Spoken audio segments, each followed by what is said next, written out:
yo diría que venía por trimestre. Y el primer trimestre es un tronco interdivisional. Como que yo me vaya a una los compañeros que van al caso o que terminen la maestría.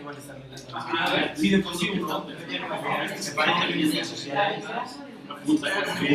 Bueno, faltan algunas personas allá atrás, ¿no? Sí. Bueno, pero comencemos igual por eso.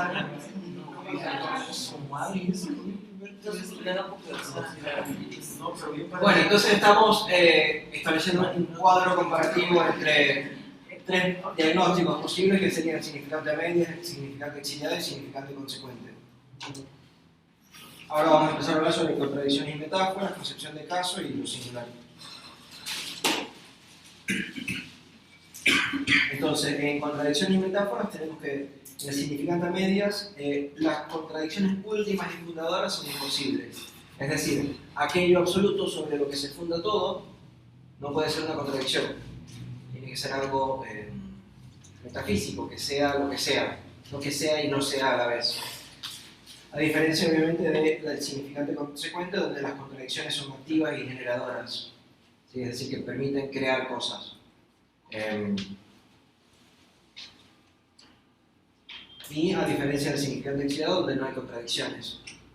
Especialmente porque no hay ninguna lógica posible que haga, digamos, P o no P, sino que más bien se propone como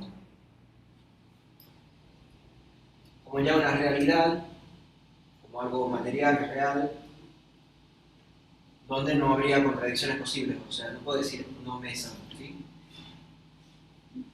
No mesa no es referido a la palabra, sino a la cosa.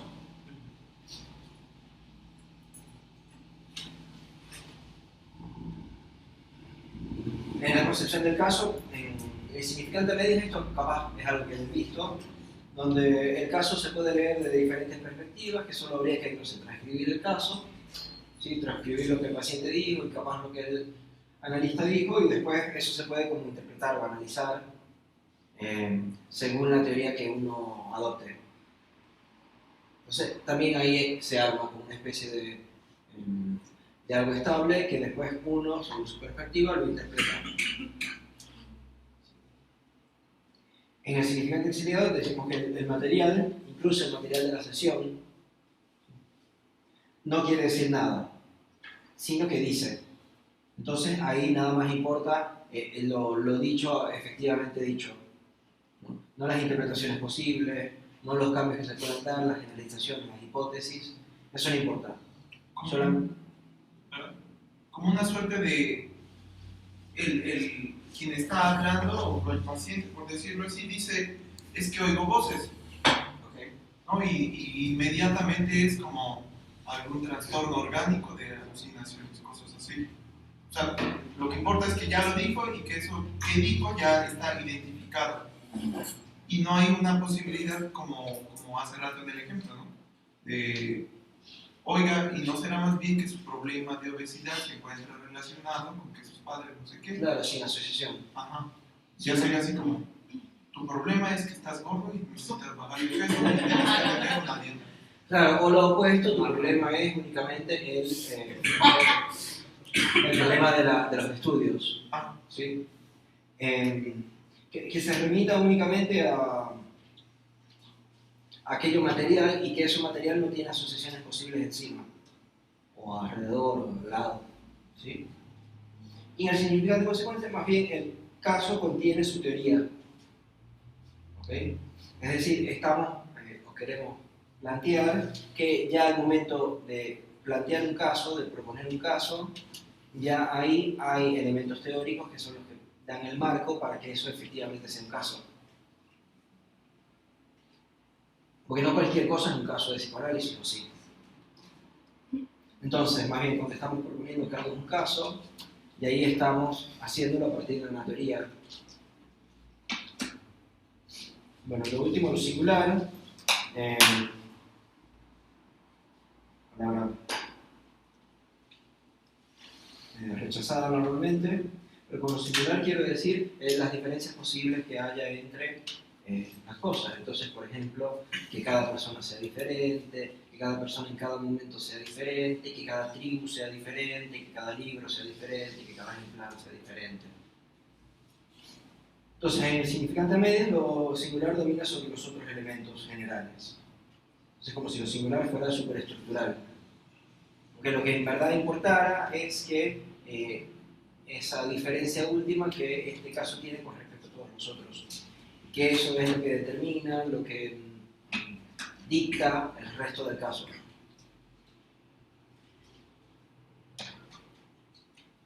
Porque lo que quiero decir es que también hay otros elementos generales, a diferencia del significante exiliado, donde solo hay lo singular.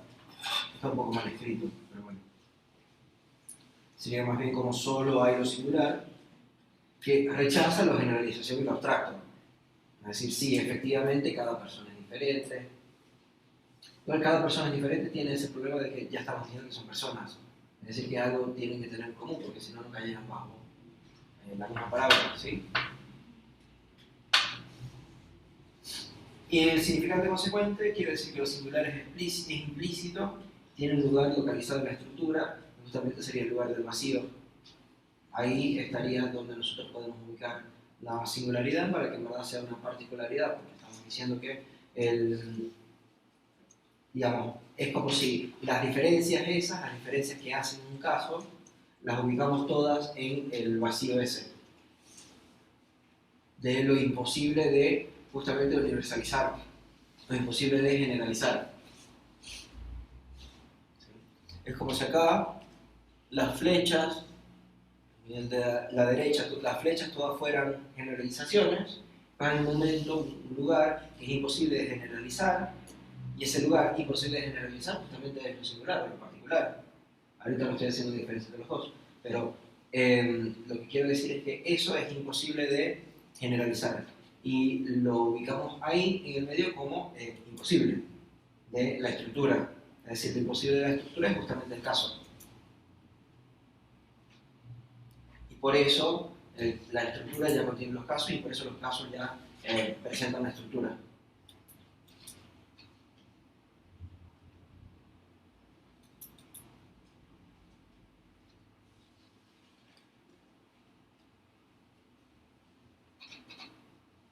¿Se entiende? Preguntas tienen.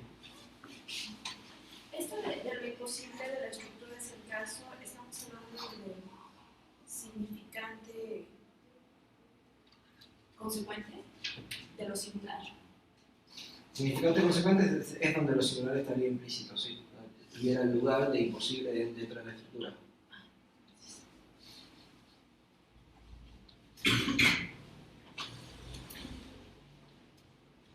Lo interesante es que eso imposible se puede escribir, como habíamos estado hablando antes del infinito. Que en vez de que sean 3 puntos, algo indeterminado, más bien lo escribamos con una letra, que sería la A, y podamos trabajar con eso.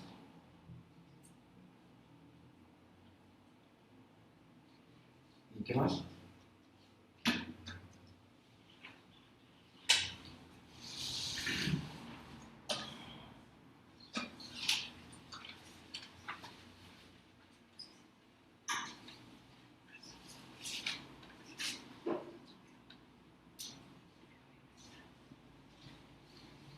Bueno.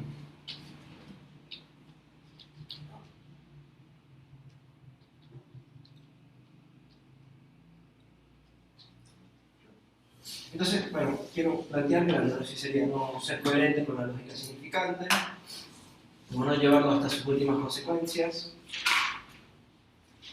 Tenemos entonces una lógica que es la del significante, que puede quedar atascada. Porque justamente la lógica significante, que una lógica de no es eso, es inestable, como si alguien la estuviera llevando al corriente, ¿entienden? Entonces se suele tomar un punto de apoyo.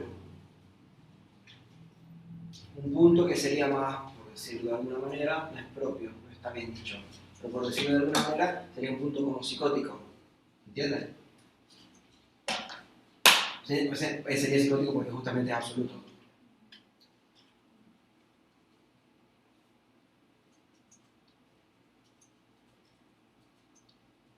Sería inestable porque justamente es decir no es eso, como lo que habíamos estado diciendo antes de la pelota, el pie, la mente. Justamente, bueno, la pelota, bueno, pero la pelota no se mueve sola. ¿Sí? No, la pelota no es dueña de su propio movimiento. El pie no es dueño de su propio, ¿sí? Y ahí justamente se llega a un absoluto, que sería, bueno, pero eso sí es dueño de sí mismo, que obviamente es no ser consecuente con esa lógica, porque después tuviéramos que preguntar que quién mueve a Dios.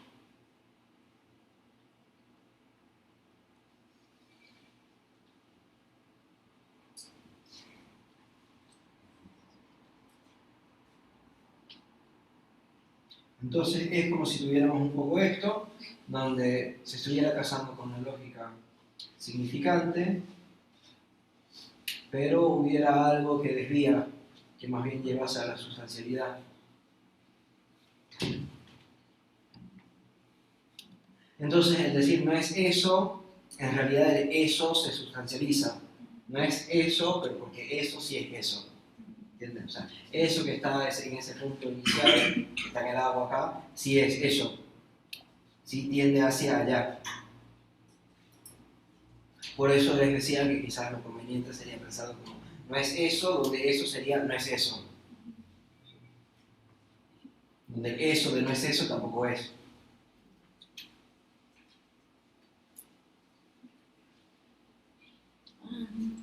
¿Podrías explicar un poco esa imagen? O sea, ¿por qué él va corriendo en el agua y luego hay una pareja de recién casados y él voltea a verlo?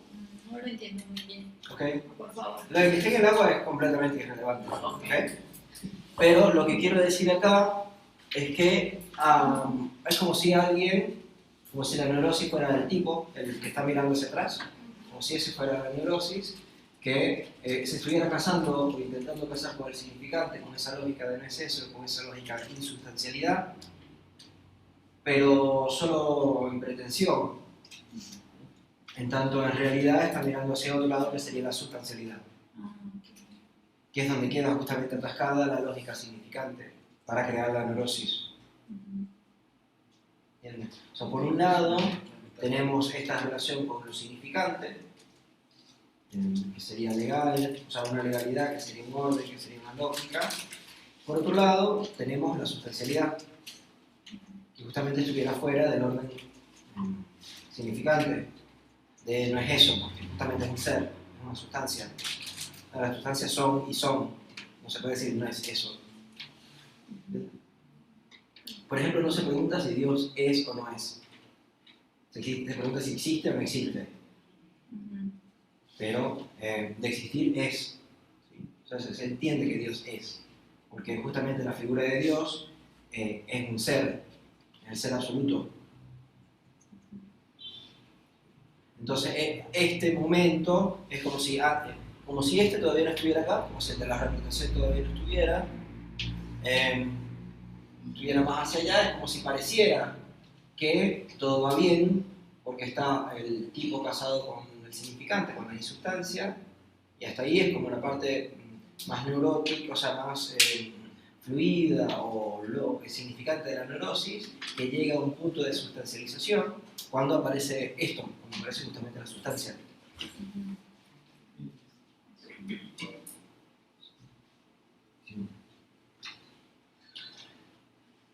Luego, como estamos diciendo, se detiene la legalidad en un lugar extralegal, fuera de la legalidad significante, de la lógica, de la abstracción, de la generalización, es decir, no es eso.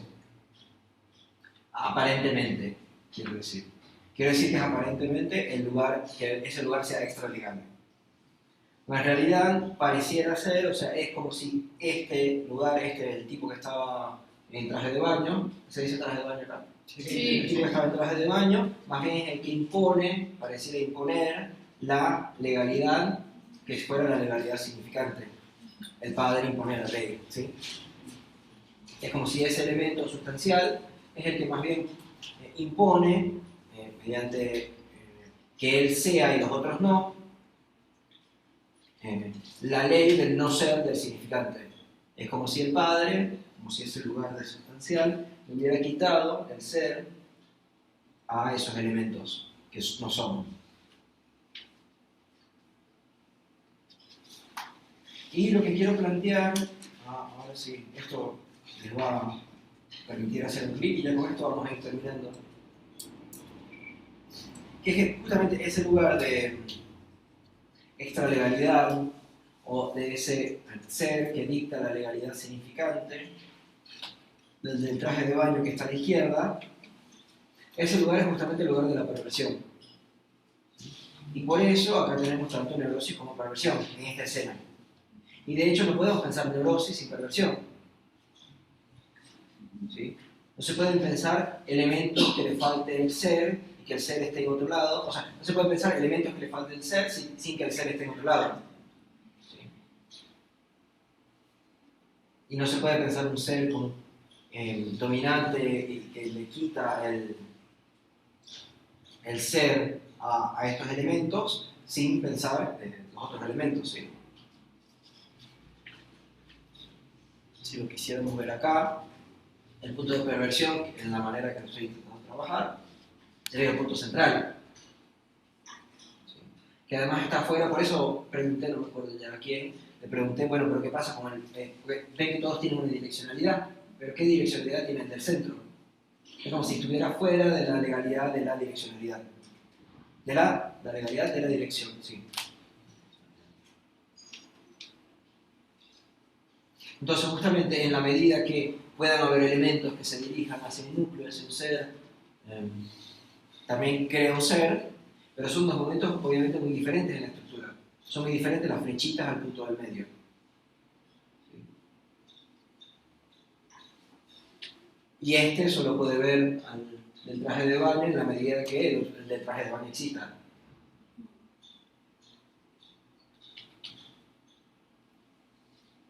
Entonces, quiero proponer esto, que entonces si también sería un trabajo sobre la perversión, sería una manera de decirlo, hay otras. Como estaba diciendo, si trabajamos con un diagnóstico estructural, mientras la estructura no cambie, no habrá cambios que nos interesen. ¿Sí? Es lo que les había dicho, serán pañitos.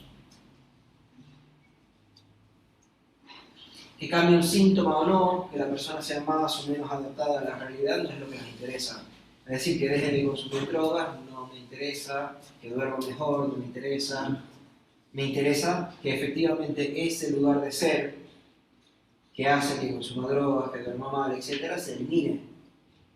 Porque mientras no eliminemos esa metafísica, ese discurso sobre el ser, mientras no eliminemos esa metafísica, va a seguir este punto central mostrándose como un punto de atracción. ¿Sí? Lo mismo acá. Por ejemplo, esto se puede ver en los cultos a la autenticidad. ¿Sí? En que tú tienes que ser completamente auténtico. Pero, ¿qué te hace pensar que no estoy siendo auténtico?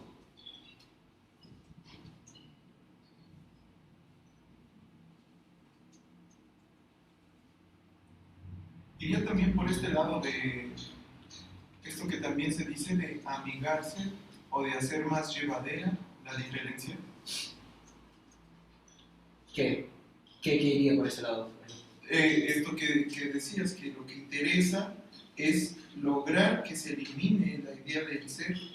Pero justamente eso no es amigarse con la idea del ser. ¿Sí?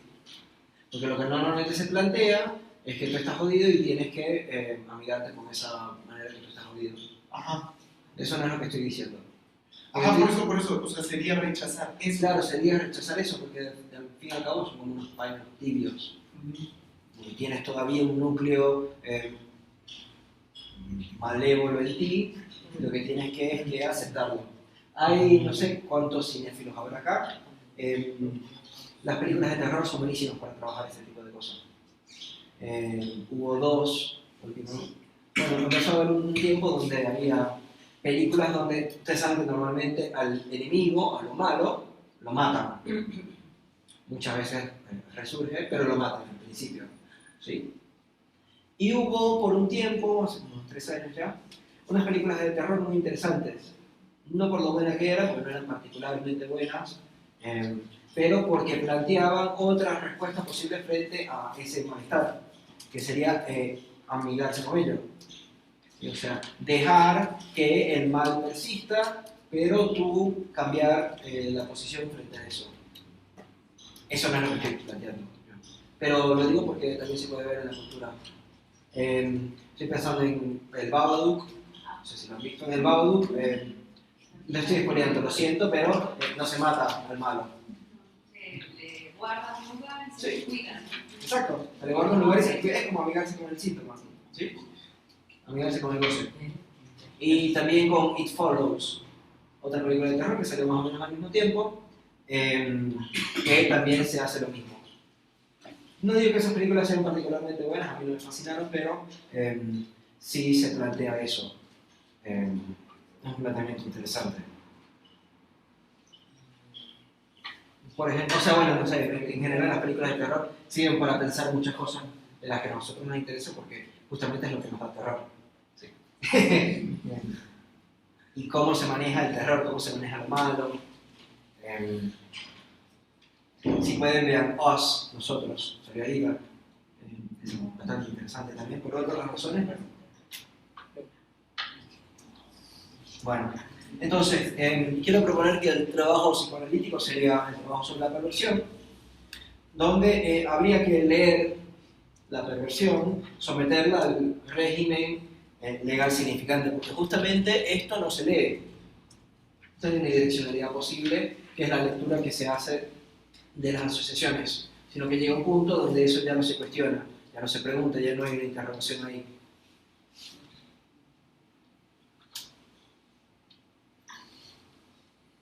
Sería como darle una direccionalidad a eso que está en el centro.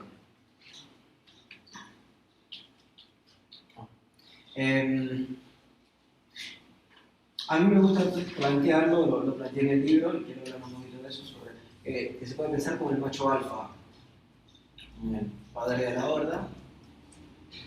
Pero hay algo muy interesante que el macho alfa. Ustedes saben que el macho alfa es aquel animal que domina sobre todos los otros animales, de su misma comunidad, de su misma sociedad. Pero el macho alfa tiene algo interesante que, además de tener esta parte bien biologicista, que es el macho, también tiene una parte lingüística, que es el alfa. Saben que alfa es la primera letra del alfabeto griego, es lo equivalente a nuestra A en griego.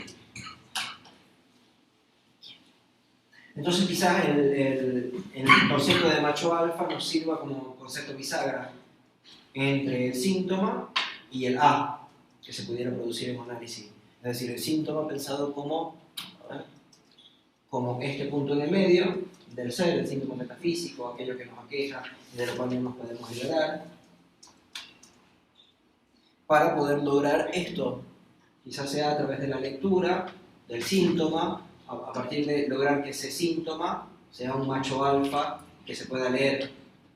El macho alfa concentra esa. Le estoy diciendo como a mí me parece interesante pensarlo. Usted me puede decir que más no, pero bueno. Macho alfa me parece interesante porque tiene esa contradicción, esa paradoja entre algo bien biológico y algo bien de lectura, de leer, que es el alfa. Entonces, en su límite, esto implica trabajar sobre el significante aplicándole la misma ley no toda.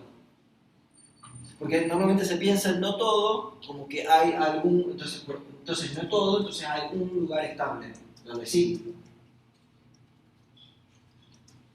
Es como cuando todos los hombres son violentos. Bueno, pero no todos. Hay algunos que no son violentos. De eso es justamente lo que no estoy intentando decir.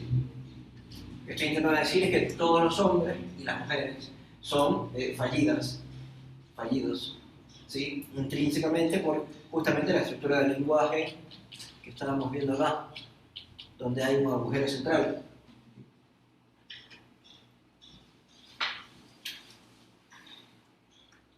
Entonces sería trabajar sobre el significante, no dejando que ese no todo aún así presente una individualidad o una metafísica, un ser, sino más bien que eso que es no todo también sea no todo.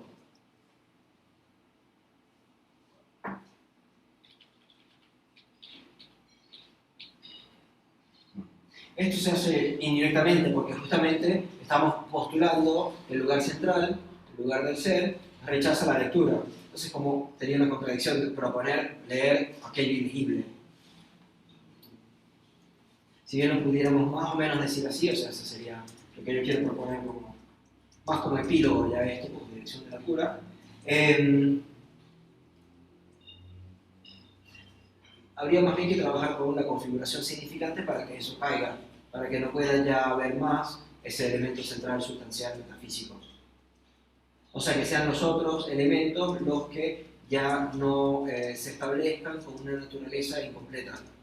¿Entiendes? O sea, que no que le falten los otros. No es que al significante le falta el ser, sino que no hay ser y todos los significantes son pasivos. No se trabaja sobre el síntoma per se, sino de las condiciones de posibilidad, las condiciones de necesidad de la aparición del síntoma. Para decirlo de alguna manera bien burda, sería trabajar con el contexto en vez de con el problema. Porque quizás cambiando el contexto se cambia el problema. Pero todo esto, o sea, es decir, sería más o menos como cambiar de los amigos para que no te consuma droga. ¿Sí? Muy burdo porque no se trata de individuos, ni se trata de contexto, sino que se trata de la configuración completa de cómo esos significantes aparecen. Se trata de la ontología, entendida como lo que hay. Porque justamente acá siempre hay una necesidad de un ser, una necesidad de un síntoma. Mientras que acá no, todo lo opuesto. Entonces se trabajaría sobre el campo, sobre el sentido, en vez del elemento patógeno que sería el síntoma. Es decir, eso sí sería casi todo lo opuesto a lo que normalmente se piensa.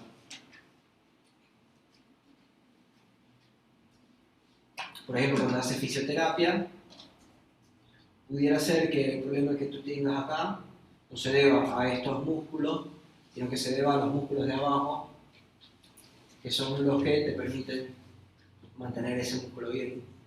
Por ejemplo, yo tengo problemas en las rodillas, y a mí, además de adelgazar, cosa que obviamente aquí en México será imposible, me mandan Con las chanclas. sí, me mandan a fortalecer los cuádriceps. O sea, que los cuádriceps son ese músculo, el músculo que está encima de la rodilla. Pero justamente porque eso permite que no tenga... No recaiga tu peso en la rodilla. Claro. Sí.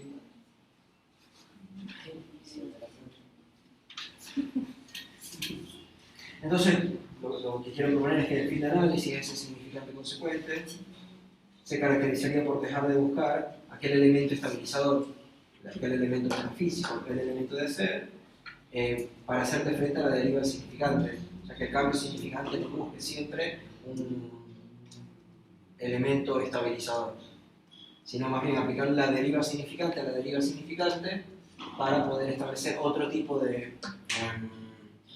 respuesta frente a lo que no cambia, que no sería ya el ser, sino que sería más bien el significante actuando sobre sí mismo. El significante diciendo cambio, incluso el cambio negativo respecto de lo negativo. Porque el problema es justamente plantear esta sustancialidad extra. Bueno, estamos bien de tiempo, creo. ¿Qué hora es? 10 para la 1. 10 para la 1. Buenísimo. Ok. Entonces ahora lo que quiero que hagamos un poco son un par de rondas de trabajar sobre lo discutido y de hacerme preguntas a mí. Trabajar sobre lo discutido, quiero decir ustedes en grupo, y preguntármelo a mí, quiero... Bueno, obvio, ¿no? Si quieren empecemos con cualquier pregunta que tengan así medio... Bueno, si tienen alguna que nos esté volviendo locos. Sí. Lo que comentabas del macho alfa, entonces no sé los nombres de los símbolos. El primero El es sigma. Ajá, es el que ¿Que es como una E? Ah, Sí, es el sigma que acá lo toma como síntoma. entonces eso Como no Santón. funciona como bisagra. No, ese sería justamente el síntoma. Mientras que que parece un pececito, ese sería el alfa, y el que parece una es una. Él sería como de síntoma, y el concepto de bisagra sería el macho alfa, Si tomo una parte de ser, que sería el macho, y una parte de lectura, que sería el alfa, que sería la letra alfa, macho alfa, un concepto contradictorio bisagra para poder pensar la lectura necesaria sobre aquello que es del ser, aquello biológico, como sería el macho. Entonces, digamos que el trabajo clínico es como necesario en un primer instante plantearse la estructura con la que se está encontrando el caso para poder plantear como una estrategia de trabajo. Es decir, la diferencia entre prevención, neurosis o psicosis, o es algo que se va construyendo a lo largo del tratamiento. Por ejemplo, pensando en entrevistas preliminares precisamente. ¿Cómo pensar las entrevistas preliminares? Fíjense que acá los diagnósticos que estoy planteando son diagnósticos a partir de vamos a diagnosticar la reacción frente al significante. ¿Sí? Que si el significante está a media, el significante está exiliado, el significante está consecuente. Y no somos magos, ni adivinos, ni tenemos una bola de cristal, como para saber cuál de los tres nos estamos enfrentando, u otro incluso, ¿sí? No quiero que solo piense que son estas tres, pero lo voy a repetir mucho. Pero lo que quiero decir es que entonces eso ya implica, no es como que primero diagnóstico y después tratamiento, en realidad. Es una mala división. Yo lo hago así por cosas pedagógicas y por cosas de tiempo también, porque tuviera que ser mucho más largo. Para poder abarcar bien el tema, me pareció que tenía que dividirlo un poco mejor. Entonces, mi cálculo es que si dedicamos 8 horas al diagnóstico, se va a entender mucho más que si dedicamos 8 horas al diagnóstico más tratamiento. Sería muchísimo.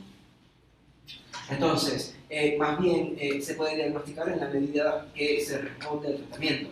¿Sí? Es decir, en la medida a que hay una presentación del significante, que hay un intento de proponer el significante, a que hay un intento de ¿y qué quiere decir eso? ¿Y con qué asocias eso? ¿Y qué tuvo que ver eso con esto otro que te pasó en la vida? Hay pacientes que frente a eso te dicen, no, nada. ¿Sí? Ahí estuvieron más bien como rechazando el significante. Pero eso nada más lo podemos saber en la medida de que intentemos. Entonces no sería preciso decir primer diagnóstico después tratamiento. Aunque sí, bueno, obviamente el tener el diagnóstico te da una vía, te da una guía como para ver qué entonces se tiene que hacer. Por lo menos lo que hemos dicho hasta ahora es nada más el tratamiento de la neurosis. Hemos hablado del tratamiento de la psicosis. Si es que hay algo posible, eso es otro campo más complejo. Yo me metí con el más fácil porque hay poca gente que duda que se trabaje con neurosis. Entonces, no sería muy preciso decir que primero diagnóstico y después tratamiento, sino que justamente en el proponer el tratamiento se va a poder hacer el diagnóstico. ¿Me dejan decir algo más? No. Bueno, ¿alguien más?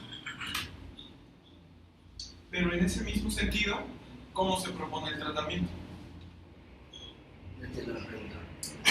Dice, no es preciso decir primero diagnóstico, luego tratamiento. Sí. Pero entonces, parecería que tendríamos más claro cuál tendría que ser el tratamiento. Digámoslo por lo menos por ahora, como es justamente la introducción del significante. O sea, el tratamiento se hace a partir del significante. O sea, la entrada tiene que ser necesariamente ¿La entrada a qué? al tratamiento. El tratamiento que puede ofrecer un psicoanalista es a través de significantes. No hacemos bioenergética, no les mandamos a hacer flexiones, no les decimos que hagan tarea, al menos que el caso la medite, ¿sí? Pero lo que quiero decir es que no es una receta. El recurso que nosotros tenemos, la herramienta que nosotros tenemos es el significante.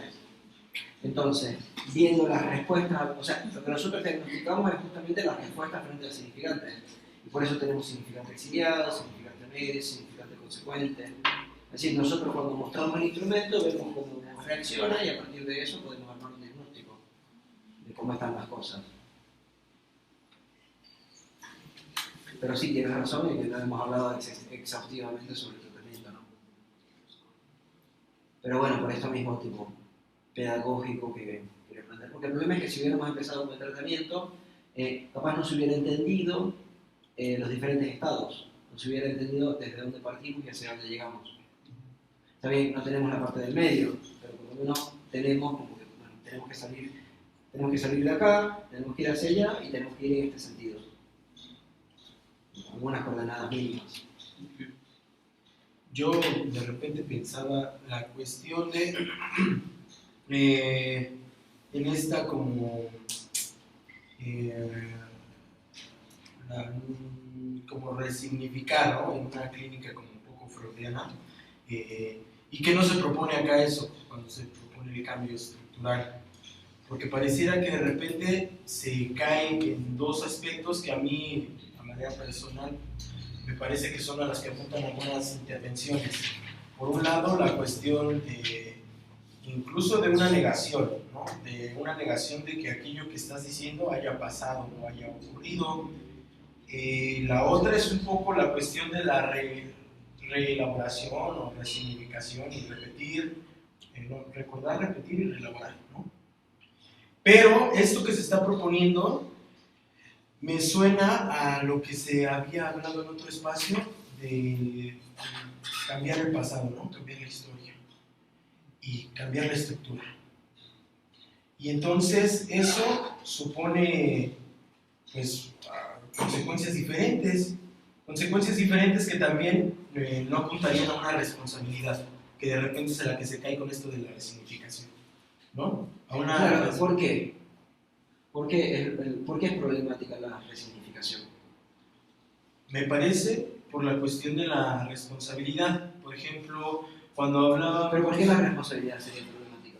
Porque ya se piensa que, por ejemplo, en este aspecto de todos los hombres son infieles, ya se piensa, y bueno, ¿y tú qué has tenido que ver con ellos? O sea, ya se está diciendo, bueno, pero tú has tenido que ver algo para que eso pase. Ok, ¿y cuál es el problema de eso? Que ya está de alguna manera otra vez el enfoque como delimitado, ya está otra vez centrado. Sí, eso. Está Bien, centrado y entonces ya está. Porque establecen una metafísica de la historia. ¿Sí? Como la historia no se puede cambiar, lo único que puedes hacer es cambiar tu perspectiva sobre aquello que aconteció. Sí, bien. Ok, ¿qué más? Bueno, pues nada más eso, ¿no? La cuestión del cambio del pasado y que de repente parecería como pedagógicamente poco visible para algunos, ¿no? Es decir, uno podría pensar, bueno, ¿y cómo es eso posible? Y en esta manera como común de pensar las cosas es como de, ok, sí, ¿no? Cambiar estructural, el cambio de estructura, pero eso, ¿cómo se lleva a la clínica? O sea, póngame un ejemplo, ¿no? Casi, en donde eso haya pasado, ¿no? Y me parece que eso también ya es una visión que de repente cae en algo común y entonces, pues demuéstramelo, ¿no? Demuéstrame que eso es posible. Y Claro, entonces, pero habría que ver qué quiere decir demostración. ujú. O sea, si demostración quiere decir mostrarlo en la realidad, o si quiere decir argumentarlo, lógicamente. Y eso me parece que es el camino que no se sigue, porque pareciera que la demostración solamente podría ser posible a través de un cambio, bueno, no de un ejemplo material. ¿Ustedes saben lo fácil que es inventar un caso? O sea, ahorita los puedo poner a cada uno, sí, tómense media hora, hablen con otro, si quieren hablar una birra y se inventan un caso, y listo. O sea, la demostración por ese lado para mí me parece completamente irrisoria. Los casos te los pueden inventar, hay muchísimos ejemplos de casos inventados por psicoanalistas, no sé si saben esos problemas. Y además, hay dos problemas ahí. De si el psicoanalista por mala intención, por mala fe inventó el caso, o si el psicoanalista por condicionar al paciente inventa el caso que quiere tener. Mauro Vallejo es un investigador, o no sé si es más historiador, si es más psicoanalista, etc., no me interesa, pero tiene un libro que se llama La seducción freudiana, que justamente muestra cómo en Freud la cantidad de pacientes que sufren un trauma sexual a partir de su niñera, al principio es muchísimo, cuando él piensa que los síntomas vienen de traumas sexuales por su niñera. Y después, cuando empieza a pensar que el trauma sexual viene del padre, entonces ahí todos los pacientes tienen traumas sexuales por vía del padre. Entonces lo que hace es, bueno, estudiar y dar un argumento sobre cómo más bien ese cambio no se debió a cambios de los pacientes que se le aparecieron, sino más bien a exigencias de la misma teoría. La demostración en los casos es... porque se pudiera hacer, pero tendría que ser experimento controlado y ahí justamente caemos en los problemas más neurocientíficos, donde no nos interesa cómo se mide el inconsciente. Nuestros elementos que nosotros trabajamos no tienen que ver con la medición, ni con lo objetivo, ni con lo evidente. Entonces por eso yo apuesto mucho más a armar teorías coherentes, armar teorías consistentes, a argumentaciones, a planteamientos de conceptos como podría ser el 8 alfa, este significante exiliado, significante medio, etc. Para que quizás se pueda argumentar un poco mejor y de esa manera, te comillas, demostrar. No, esa palabra no me gusta mucho, pero bueno, en ese sentido de demostrar. ¿Alguien más tiene una pregunta que no lo deja? Pero, por ejemplo, en esta cuestión de demostrar y planteado con esta cuestión que mencionabas de la lógica del significante, ¿no sería posible, por ejemplo, asumir ciertas pruebas lógicas que se le podrían aplicar a un caso, no tanto como para... ¿Qué quiere decir una prueba lógica? como un cuadro de verdad, por ejemplo. Claro, pero ahí estamos asumiendo que no hay una lógica. Ajá, no. Okay. O sea, digamos un ejemplo, ¿no? Claro, pero los cuadros de verdad de la lógica aristotélica no sirven con los cuadros de verdad para la lógica para consistente. Ajá, pero quizá si hubieran otras pruebas que se le aplicaran a, digamos, quizá cada lógica tiene sus pruebas, Okay. ¿no? Dependiendo de la lógica que asumamos, es que podemos aplicarle tales o cuales pruebas a tales o cuales casos. Okay. Y eso nos permitiría generar ciertas demostraciones de cómo un caso se resolvió de esa forma y no de otra. Claro, sí. Para mí ese es todo el tema. O sea, yo no estoy diciendo que la casuística sea inútil. Para mí me parece algo muy rico. Sin embargo, hay que ver qué uso se le da. Si es para intentar conceptualizar y teorizar qué fue lo que pasó en un caso, buenísimo. Si es para darle validez a una teoría, no. ¿Sí? Sí, no. Pero para poder, no digo que los casos sean analógicos, okay. No, eso no es lo que estoy planteando. De hecho, no tuviera mucho sentido con todo lo que he intentado plantear. Más bien lo que quiero proponer es que la teoría no se va a verificar o demostrar a partir de los casos, especialmente porque los casos se pueden inventar. Pero sí, obviamente se puede dar cuenta de qué fue lo que sucedió o no sucedió en un caso, ¿sí? En un texto. Para eso, por ejemplo, sirven los espacios de supervisión. Yo no trabajo como espacios de supervisión, sino trabajo como en el espacio de discusión de casos. Es decir, alguno de ustedes algún día me llega pidiéndome una supervisión, yo les digo, podemos trabajar sobre el caso que te presentas para ver qué lógica le podemos encontrar, qué diagnóstico le podemos dar, qué elementos, o sea, qué intervenciones quizás puede ser que fueran fructíferas, dónde están arreglados los elementos, qué faltaría preguntar, qué no se está preguntando, etc. ¿Sí? Eso. Pensando el caso también como, porque ven que estoy hablando también de muchas cosas que tienen que ver con psicoanalistas, no necesariamente con el paciente. Eso para mí es una utilidad muy grande de los casos y sus lógicas. Pero no para verificación y demostración de la teoría. Sí, porque si no sería un problema como inductivista, ¿no?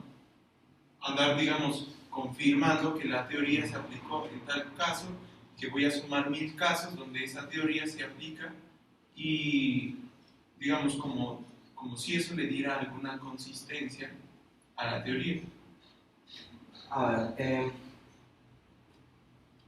hay muchos problemas con la inducción, etcétera, pero no es necesariamente malo tampoco. Es malo cuando vas a establecer un universal. Pero si vas a ver probabilidades, si vas a ver tendencias, no es particularmente malo. El problema no es tanto la inducción, sino el tipo de objeto con el que nosotros tratamos, el tipo de elemento con el que nosotros tratamos, que no son evidentes, no son objetivos, no son medibles, etc. Son significantes, que son vacíos, no representan un sujeto con otro significante. ¿Sí? Ese es más el problema que veo yo. No tanto de si se puede o no hacer una inducción y todos esos problemas. El problema es que no se puede medir desde antes. Puedes ver si el paciente sí o no llora más o llora menos, si antes lloraba 5 veces al día, ahora llora 4, etc. Pero eso justamente me parece que no es lo que estamos tratando, sino es de ver cómo mides si efectivamente se eliminó ese sufrimiento sustancial que es el síntoma. Puedes tener un testimonio del paciente, por eso son muy importantes los testimonios. Puedes tener un testimonio de un analista también, para ver cómo los dichos del paciente y el caso en general se fue cambiando. ¿Sí? Pero no sé si es lo mismo un testimonio o una medición.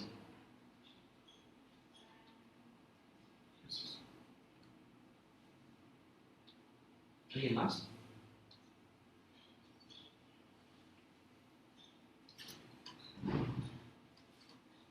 Ok, ya están medio en grupitos, si quieren grupos de 3 o de 2, traten de formular una pregunta más como mínimo, pero si llegan a 2 o 3 mejor.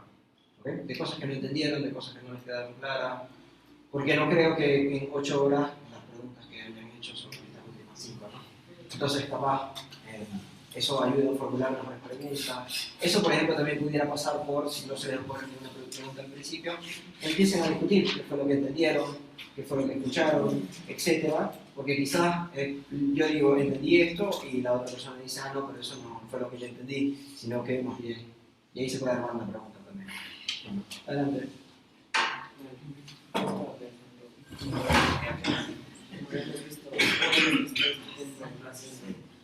Jaime y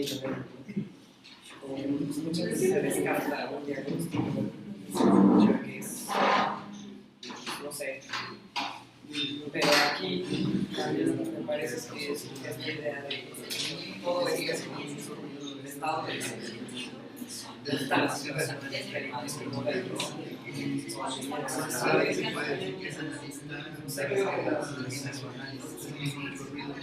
sí, como coordenadas, lecturas que el sujeto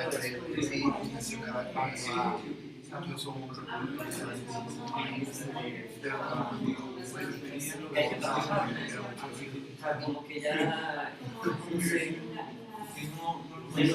no sé se toma en cuenta las cuestiones que no necesariamente sentido destacados todo sobre el hay otras cosas que no es que a los dos ni siquiera sabemos ¿no? ¿Cuál es cómo es la topología de no hay modelo matemático, sino que esto está en interacción y eso me parece mucho más sencillo que lo que estaba entonces eso no hace que el sentido de diagnóstico son diferentes. Bueno, a mí me hace con la cabeza tanto coordenadas con elementos hay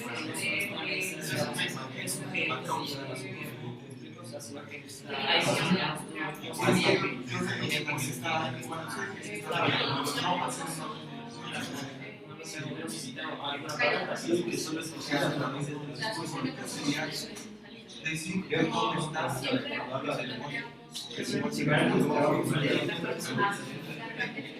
Pues sí, respecto a me parece yo estoy el diagnóstico de alguna manera sin sentido sería que realmente rechazamos está como que más bien es una situación de leer, seguir. me queda la duda de qué es el sentido. ¿Qué efectos tiene eso? Me queda la duda de qué es el sentido. Yo lo vería más como significan ¿no? Por un lado la sociedad está distinta,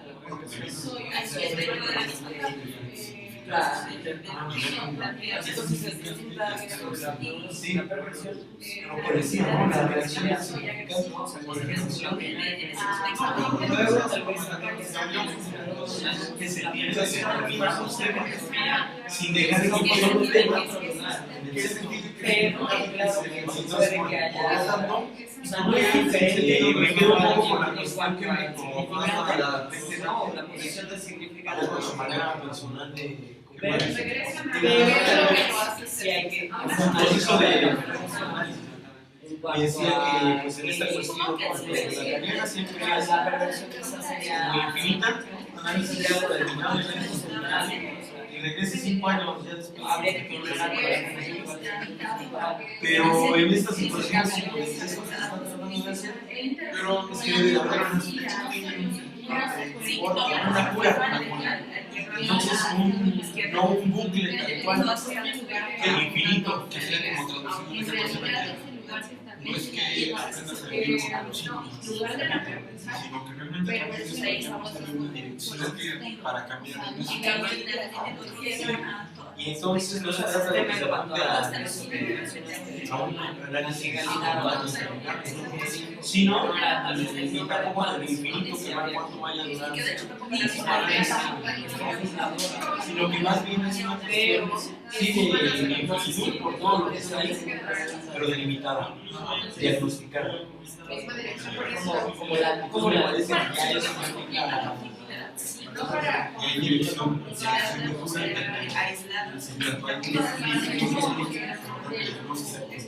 sí, mismo pasaría como hay límites, hay errores, porque si en esta cuestión pues ajá, sí, porque sería siempre así que hace todo lo que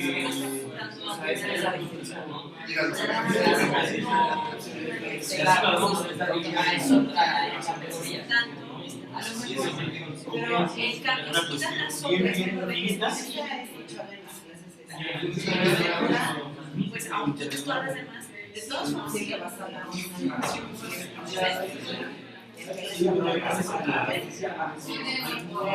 entonces el sentido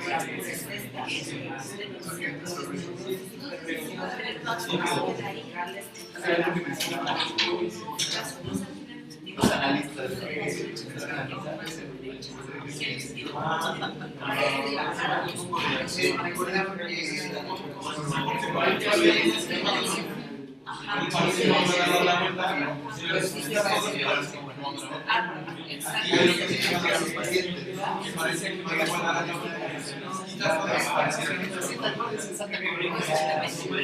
Bueno, comentamos un poco.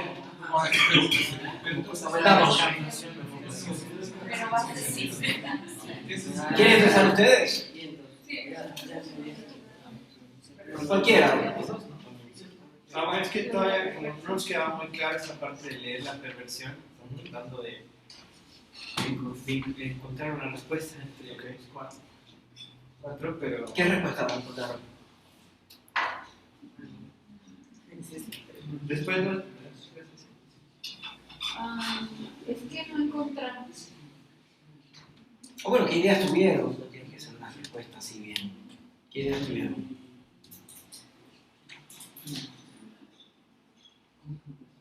Pues una de las primeras fue como, o sea, darle una lectura, tal vez mediante este guioncito que tenía, ¿no? La neurosis, perversión, y por otro lado como la psicosis, en cuanto a que la diferencia sería como lo del significante a medias y el significante exiliado, ¿no?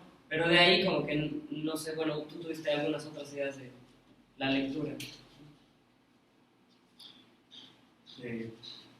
Bueno, después pasamos a la cuestión de estructura. Marta decía que si se cambia la estructura, o si es más bien que la presentación de la estructura al final de un análisis es diferente también. Sí, eso sí. Pero eso tiene que ver mucho con leer la perversión, es otro tema. Está muy relacionado igual, porque justamente el cambio de la estructura que yo estoy proponiendo, el cambio de la presentación de la estructura que yo estoy proponiendo justamente sería leer la perversión. Ese sería el paso necesario del mecanismo que tenemos para ir de acá a acá. ¿Sí? O sea, que la neurosis, que por medio de la intervención se logre modificar, la neurosis se convierta en perversión para poder trabajar con eso. No, No. porque acuérdate que no son dos cosas diferentes, no son dos sentidos diferentes, no son dos diagnósticos diferentes, es el mismo, pero son diferentes lugares dentro de ese sentido. Okay. ¿Sí? Entonces no es cambiar de uno a otro, sino tomar los elementos neuróticos y trabajar de ellos, o sea, las direcciones, las flechitas, y trabajar de ellos de tal manera de que hagan un torbellino, porque en el torbellino justamente ese punto central no puede existir. ¿Sí? Eso sería un poco leer la neurosis, leer la perversión. No se trata de pasar de neurosis a perversión, sino de pasar de neurosis y perversión a analista. Todavía no me termina de quedar claro. Porque quizás lo que puede asociar es cuando se habla de histerizar el discurso, o pensar ¿Qué quiere decir eso? en la histeria, como que el analizante se sitúe en un lugar de buscar en el otro la respuesta. Bueno, eso es esto. El analizante busque en el otro la como al centro. Y el giro a la perversión es lo que no me queda claro. No es giro a la perversión, es que ya en la neurosis está la perversión. O sea, no es que son dos presentaciones de la estructura diferentes. Hay una presentación de la estructura que tiene tanto la neurosis como la perversión. Acá también se ve estos lugares en el esquema R, que sería el de la neurosis. La parte del falo y la parte del padre. ¿No les suena mucho, como demasiado, tipo excesivo? El falo, perversión, padre, perversión, padre, versión. ¿Sí? O sea, se tratan de diferentes puntos. Ahí, digamos, acá en el esquema R podríamos pensar el punto del falo y el punto del padre como puntos perversos. Que todo el resto serían puntos neuróticos y esos no son puntos perversos. ¿Sí? Y acá todas las flechas con dirección son neuróticas y el punto central perverso. Pero no hay uno sin el otro, ¿no? No hay neurosis sin perversión. De hecho, por ejemplo, por eso se dice que la neurosis es lo negativo de la perversión. O no sé si vieron que, por lo general, en la neurosis siempre se encontraba un padre perverso, ¿sí? Porque la neurosis no es posible sin...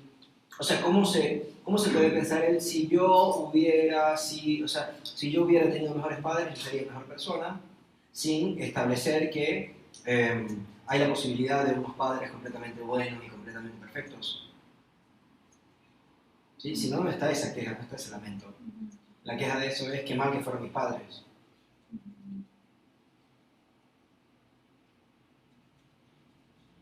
Lo que quiero decir con leer es quizás trabajar, interpretar, poner en juego ese punto central, o sea, para que él mismo también devenga, para que devenga un pasivo en realidad, ¿no? Para que devenga un pasivo. Por eso en realidad, digamos que el trabajo no sería tanto leer la perversión, sino trabajar con la neurosis. Pero bueno, lo interesante, o lo que quiero destacar cuando digo leer la perversión, es el cambio que se hace en el punto central, que pasa de ser un punto central ocupado a un vacío. ¿Sí? Que es igual que neurosis y perversión en las dos. Neurosis y perversión no están acá. Acá está analista. ¿Sí? Neurosis y perversión sería el punto ese central, es perversión. Y las otras flechitas son neurosis. Por eso también siempre insistí que se trataba de neurosis y perversión como un solo diagnóstico, como un solo. Obviamente después, en ese sentido, uno puede decir, bueno, o estamos ubicados acá como la flechita, o estamos ubicados en medio. ¿Sí? ¿Entienden? Ahí uno puede hacer un diagnóstico extra. Pero bueno, tomaría más tiempo eso que no. ¿Qué? Lo seguimos pensando y después damos otra vuelta. ¿Por allá tenían alguna pregunta?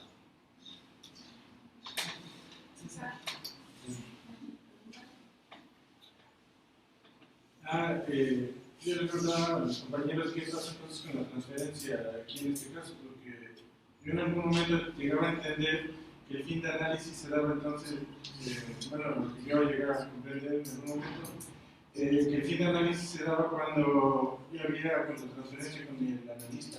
¿Había qué? Contratransferencia, o sea, yo no podía, o sea, es como una idea que yo, no sé, es una idea que me dejaron como... Ok, pero no entiendo esa idea, ¿cómo sería esa idea? ¿Qué sería contratransferencia con el analista? Que ya no va a haber análisis porque ya no hay identificación, no sé cómo llamarlo a eso. Habría una manera de pensarlo, yo no lo diría jamás contra transferencia como analista, pero lo que estás diciendo capaz sería pensable en el sentido de que este lugar en el medio, sí, ese punto central de perversión, también se puede pensar como supuesto saber. ¿Sí? Y entonces, justamente al poder hacer la caída, ¿sí? Al poder quitar el supuesto saber del centro, el supuesto saber cae. Entonces ahí hay una modificación de la transferencia, ¿se entiende?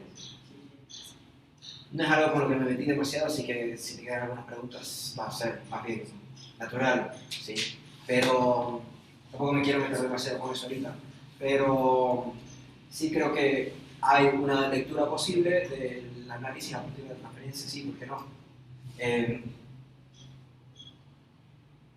Pero bueno, no quisiera explayar muchísimo más. ¿Algo más? Ok, ¿ustedes allá?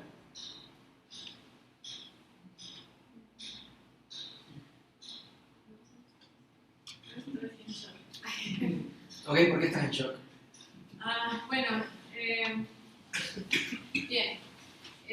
Yo lo que el conflicto con el que me estoy topando es una pregunta que me está surgiendo en mi proceder ya directamente a mi práctica clínica.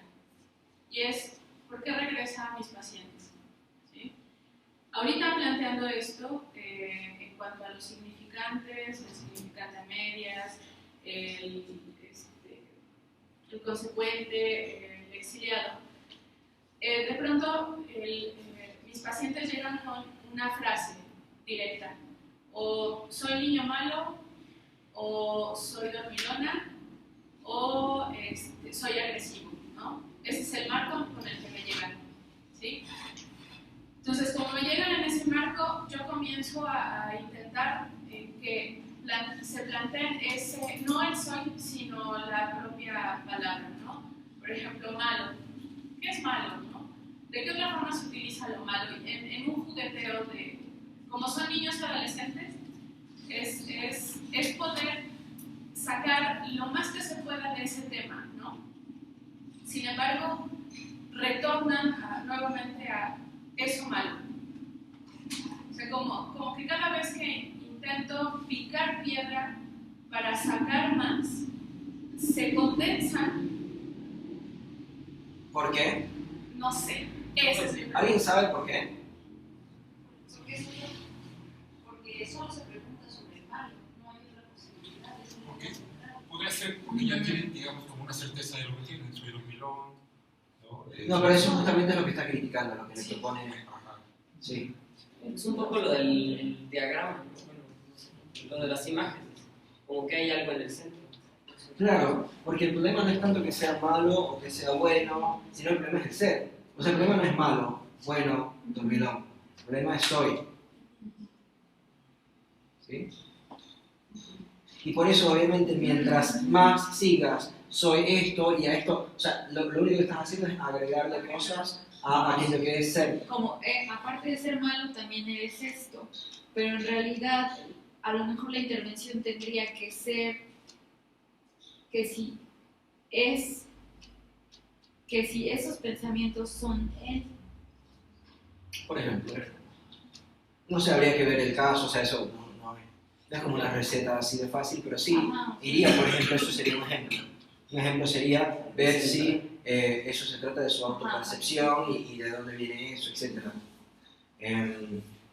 Pero sí, capaz lo que sea interesante sería no buscar lo malo, que quiere decir malo, sino pensar sobre el ser. No de una manera filosófica, pero sí de una manera de, pero tú a veces eres malo, pero a veces eres bueno. ¿Cómo puedes ser malo y bueno a la vez? Bueno, por eso decía que está bien hecho, que me estoy encontrando en esa problemática, porque como veo que se condensan, literal, claro, porque aquí lo que estás haciendo es agregar más flechas acá. Sí, exacto. Yo no sé cómo desengancharme. No sé, es como una pregunta técnica, ¿no? ¿Y en dónde me surge esto cuando regresan? ¿Ya qué quiere decir desengancharte emocionalmente o dejar de preguntar por malo? Dejar de preguntar por malo.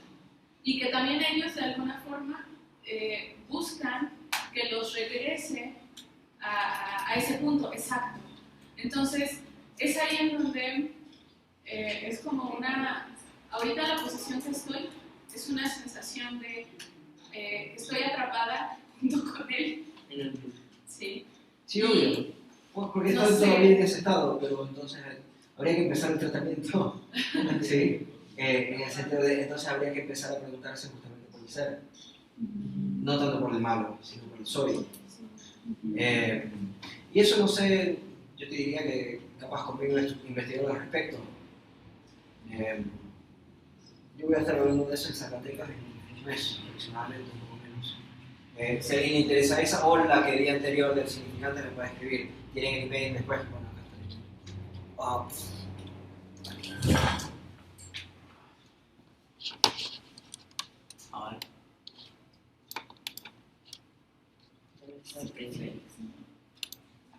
Ahí está el email y también está en el libro, está en la parte donde está toda la información de la editorial, etc.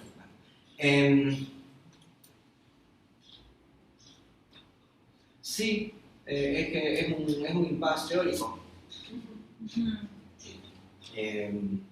Pero hago un énfasis en que es teórico, no es experiencial.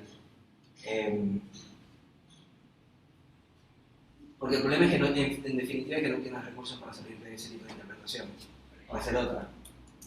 Pero esos recursos quizás te pudieran venir de una experiencia analítica, no voy a negar eso, pero otra manera de que te pudieran llegar es a través de libros, conferencias, etc. Obviamente. ¿Tiene alguna otra?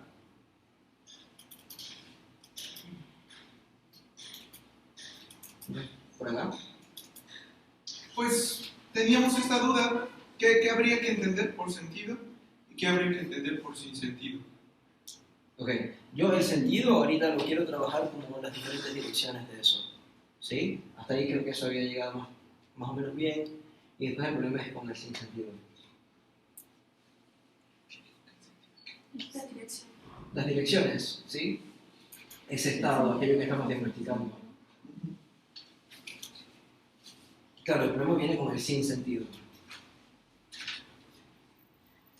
Porque por ahí entre los comentarios recuerdo algo que decías como que estabas como ocupando impropiamente o inadecuadamente lo del sinsentido.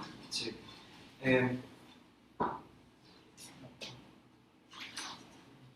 Que algo tenga sentido quiere decir que quiere decir. ¿Okay? Tener sentido igual quiere decir. Hay cosas que nosotros pudiéramos decir que no quieren decir nada. Por ejemplo, si yo escribo X, C, B, D, entonces me dirán, Félix, pero eso no tiene sentido. porque eso no quiere decir. Otra manera de que se pudiera utilizar sin sentido, es un sin sentido, si digo, ahorita afuera está lloviendo. Entonces, obviamente no es verdad. El sin sentido ahí viniera en la falta de adecuación entre lo que el postulado y la realidad. El sinsentido. Eso sería un sinsentido posible en el sentido que se busque el significado en la realidad. ¿Sí? ¿Qué pasa? Como hay una pluralidad de sentidos, hay un sentido en particular que es más innegable. ¿Recuerdan del que estábamos hablando anteriormente? Que es que, por ejemplo, son rayos de luz que se están proyectando acá. Eso es más objetivo, más evidente, más innegable. Entonces, desde ese sentido, muchas veces se propone que es sin sentido todo aquello que no sea objetivo. Es el problema con las terapias evidenciadas por la experiencia. ¿Sí? Que no existiera nada, que no estuviera evidenciado por la experiencia, porque la evidencia empírica es lo que importa. ¿Sí? Eso es lo real, la realidad. ¿Sí?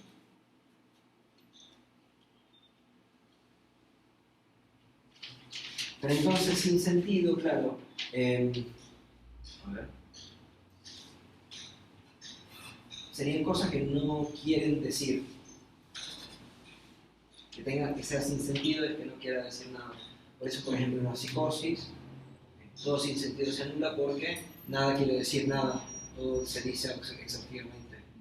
En el problema de la neurosis y perversión hay un núcleo de sinsentido también, los alrededores tienen sinsentido, o sea, las partes más neuróticas, las flechitas, tienen sinsentido y el sentido pleno está más bien ubicado en el absoluto de la perversión.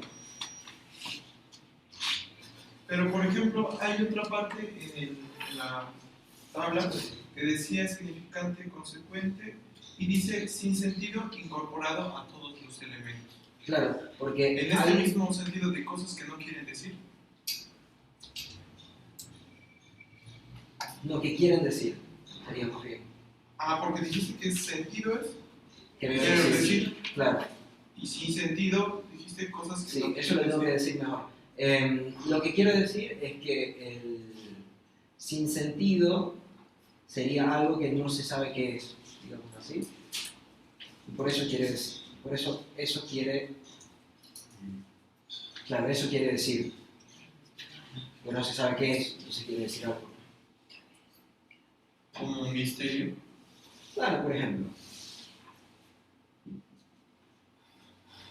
Entonces, si tiene un significado, sabemos que dice. Ahí no quiere decir nada, sino que dice algo. ¿Sí? Si tiene significado. Y tendría sentido también en la medida que tenga significado. Pero lo interesante es que hay elementos que no tienen ni significado ni tienen sentido, como pueden ser, por ejemplo, los matemáticos. ¿Sí? Que no tienen significado porque no es dos qué, ni cómo, en qué sentido dos. Pero sí los significantes tienen significado. Por ejemplo, barco, quiere decir en qué sentido barco, en qué sentido banco, en qué sentido sol. ¿Sí? Okay. Entonces sería algo así como el sinsentido, algo que no se sabe qué quiere decir y que por eso quiere decir, pero aparenta o hace la apariencia de no querer decir nada.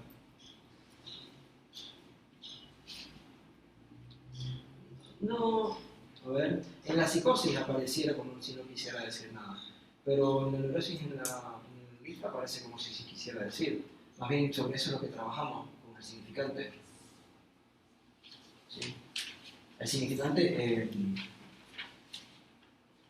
claro, es algo que tiene sentido en el sentido de que quiere decir, pero es que no tiene significado. ¿Sí? ¿Qué ibas a decir? Que si ahí podría entonces entenderse en tres tipos de sentido. Sentido que tiene que ver con el significante a medias, sentido con el significante exiliado, sentido... Claro, serían tres sentidos diferentes. Sí.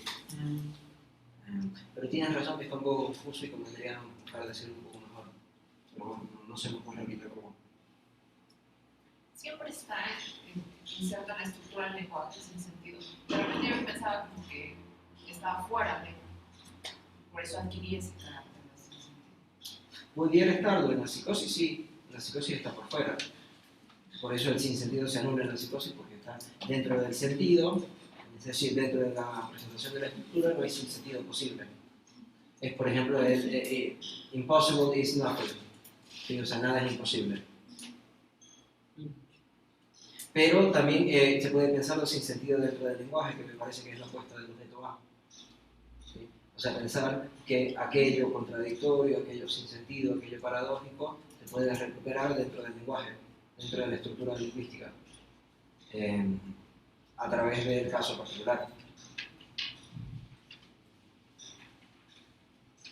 ¿Acá querías decir algo más? Pues teníamos dos preguntas. Okay.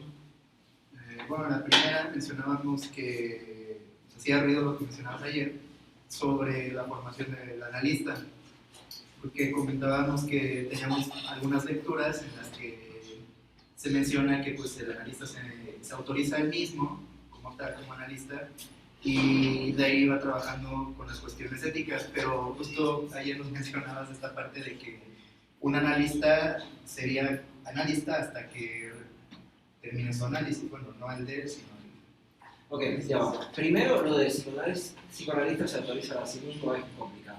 O sea, no porque alguien se diga analista es analista. Creo que eso no podemos leernos por ahí.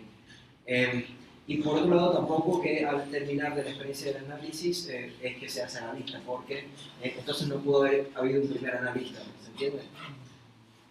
Porque ¿quién analizó al primer analista de tal manera de que devino analista?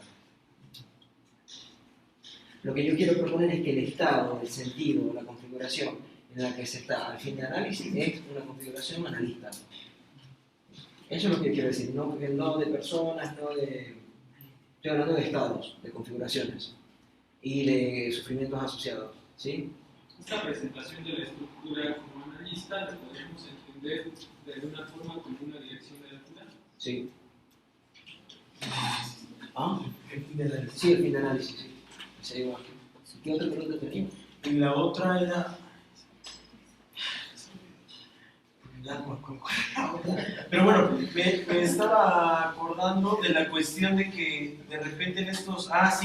del análisis terminable e interminable, ¿no? En esta cuestión de que de repente pareciera que es un bucle, ¿no? Y que después lo volviste a delimitar. No parece que es un infinito tal cual, ¿no? Así como a ver qué, sino que es un infinito delimitado. Y entonces, en tanto que es un infinito delimitado, se pueden proponer cosas en análisis, ¿no? No es como de que vamos a proponer cosas. La cuestión, por ejemplo, de que haya temas, ¿no? No uno central, sino que haya temas a los que hay que estar preguntando. Es decir, que cuando llegue a ocurrir algo o aparezca alguna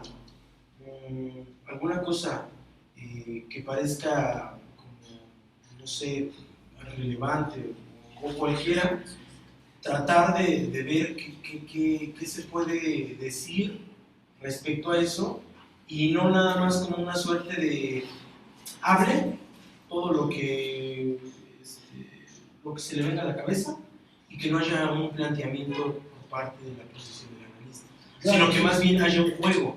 A eso me refiero con esto de que se propongan cosas, que no nada más se trate de que él venga durante 20 años, ¿no? Y en esta cuestión de que parece que como es tan infinito, no hay como un análisis terminable. Pero en esta propuesta... Hay dos cosas de lo que estás diciendo. Por un lado estás diciendo que hay un análisis terminable, cosa por la que yo coincido, pues si no hubiera apurado. Sí. Por otro lado, sí, obvio, pienso que nosotros deberíamos intervenir. A mí ni siquiera, o sea, me parece incluso insólito que se proponga que el psicoanalista no debería intervenir. Entonces, ¿para qué va al psicoanalista? O sea, sí, no sé, a mí eso nunca he entendido ni siquiera. O sea, entiendo y lo pongo dentro de la tabla donde entiendo que va. En la parte de entonces, pero me parece... es una cosa que puedo categorizar y me parece tan complicado, tan nefasto que alguien lo proponga que no entiendo. ¿Alguien tiene alguna más? Creo que alguna pregunta más? Creo que no. Sí, bueno, respecto a lo del analista, como un poco una propuesta de fin de análisis, podría haber, bueno, ayer como que se comentaba de que podría haber tal vez un paciente que estuviera ya en esa posición, ¿no? E incluso que se dio el ejemplo de que a veces el paciente podía estar como analizándose más que con el analista, ¿no? O sea, como por estar en esa posición. ¿Cuál sería entonces el fin de análisis con un paciente que ya está un poco en una posición más? No habría. El psicoanálisis no sirve para todo. O sea, si ya. Primero, no creo que pueda estar en esa posición, claro. Pero, digamos que sí, no habría. Por ejemplo, quizás eso nos ayude a pensar por qué Lacan dice que los japoneses son inanalizables. Por ejemplo, la fe inquebrantable en Dios nos pudiera quizás ayudar a entender por qué Lacan dice que los católicos, que un verdadero católico es inanalizable. ¿Sí? Porque entonces obviamente no se puede pasar de la izquierda a la derecha, porque nunca se va a poder cambiar ese punto central. Pero hay dos cosas diferentes. Una sería que llegue, esa ya hablé, me parece que sería un poco insólito que llegue alguien así. Pero bueno, no creo que haya una pura posibilidad, porque ya es como que tú vayas al traumatólogo y todos tus huesos estén bien. Pero por otro lado está el tema de que a veces el paciente se puede adelantar al analista, sí, obvio, porque no es el analista el que... En muchas veces sí, eso pasa mucho, pero no veo razón por la cual decir que en todos los casos siempre el analista va a ser el que lleve la cura, porque puede ser que lo lleve el paciente, que el analista esté ahí, siempre se necesita otro, siempre se necesita alguien más ahí, pero por revelaciones de verdad. Sí.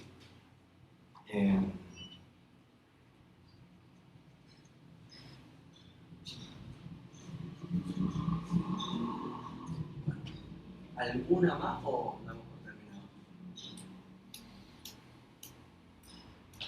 Ah, no, listo, ahora sí voy a poner la diapositiva de gracia.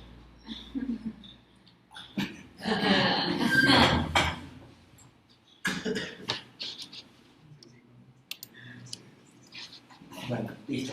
Gracias. Si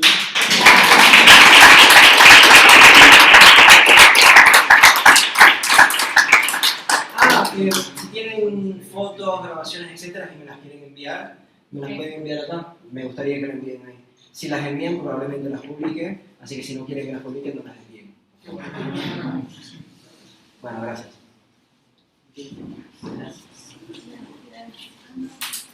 Buenas tardes. Bueno, con la actividad de ya hoy, el segundo día del seminario, concluimos ese seminario. Quiero agradecer a nombre del SISTEM, al maestro Félix por su participación y también, bueno, un detallito de Puebla. Y también a los maestros que estuvieron ayer con nosotros en la presentación del libro. Vamos a entregar las constancias. El maestro Dante será Fernando de